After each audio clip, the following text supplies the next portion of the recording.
Vous ne pouvez pas échapper à la vigilance de Beidou.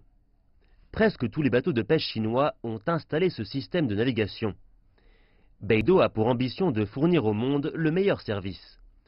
Et cela veut dire couvrir toute la planète. Zhou Juxin est l'inventeur de l'application civile de cette technologie.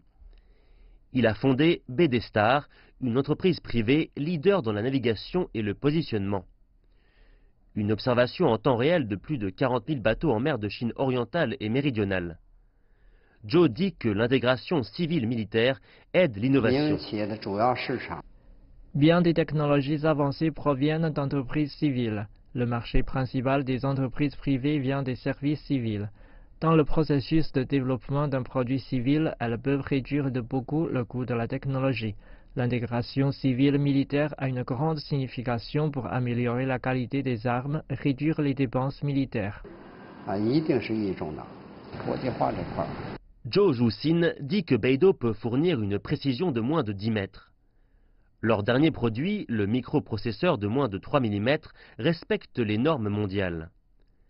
C'est une parmi les inventions développées pour des applications civiles et militaires.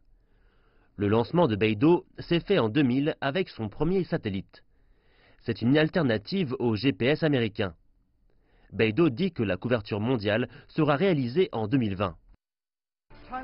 La Chine a fait de l'intégration civile-militaire une stratégie nationale de réforme. Ceci pour fournir à l'armée les meilleures technologies et services, tout en aidant à faire avancer l'économie.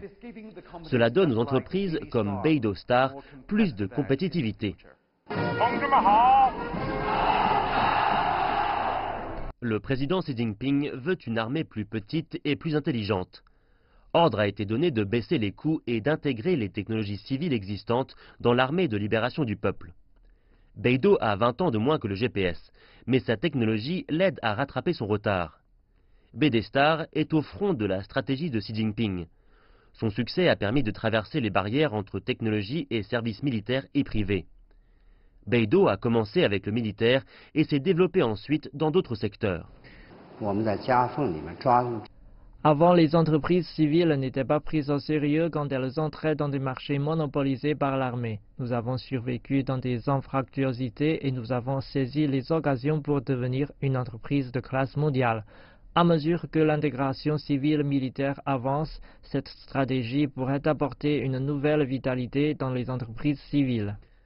L'entreprise de Zhou Juxin a grandi à partir de rien. Maintenant, elle cible les marchés étrangers. La technologie vient de la volonté de transformation de l'armée.